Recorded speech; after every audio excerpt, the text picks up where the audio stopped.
মুখ্যমন্ত্রী সত্যকে চাপা দিতে চাইছেন।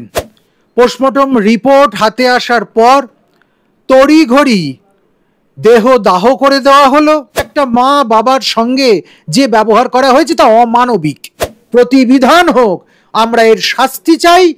সেই কাণ্ডে তিনি এবার তার মা বাবার সঙ্গে কথা বলেছেন এবং সেখান থেকে তিনি একটি স্টেটমেন্ট দিয়েছেন যে রবিবারের মধ্যে যদি কোনো কিনারা না করতে পারে তাহলে সিবিআই এর হাতে তুলে দেবে। কিন্তু রবিবার তো অনেকটা লম্বা সময় হয়ে যাচ্ছে, কারণ ইতিমধ্যে ঘটনা ঘটেছে বৃহস্পতিবারে, একটা রবিবার পার হয়েছে, পরবর্তী রবিবার তো অনেকটা সময় পার।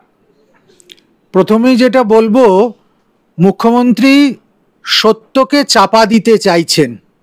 না হলে যে ঘটনা শুক্রবার ঘটল সেই ঘটনার পোস্টমর্টম ওই একই হাসপাতালে করা হলো। পোস্টমর্টম রিপোর্ট হাতে আসার পর তড়িঘড়ি দেহ দাহ করে দেওয়া হলো। এত দাহ করবার তারা কিসের, এটা প্রথম প্রশ্ন।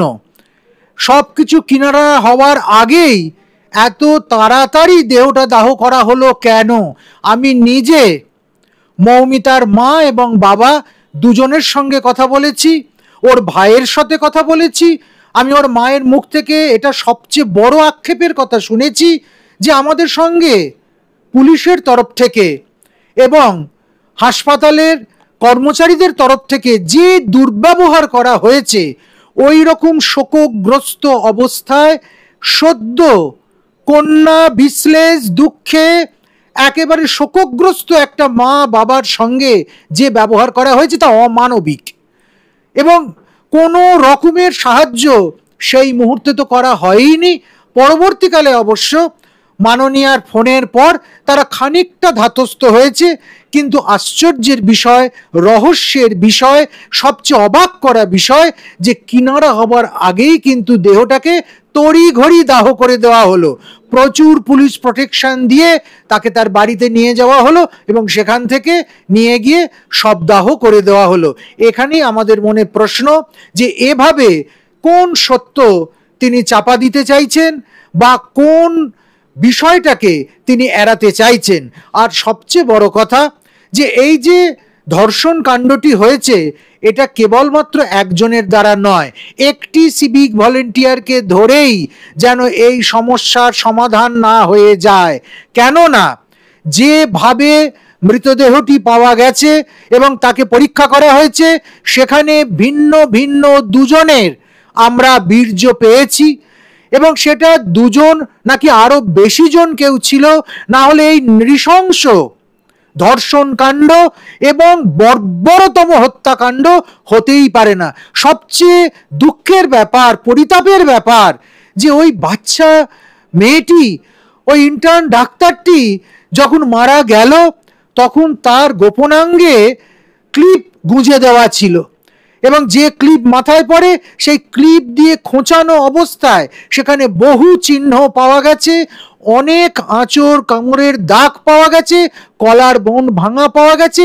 একটা মানুষের পক্ষে এটা করা সম্ভব নয়। একটা মানুষ যদি ধর্ষণ করত, কোনো ধর্ষণই ফেলে দেবার মতো নয়, কিন্তু এটা একটা মানুষের ধর্ষণ নয়, এটি গণধর্ষণ, পরিকল্পিত ধর্ষণ।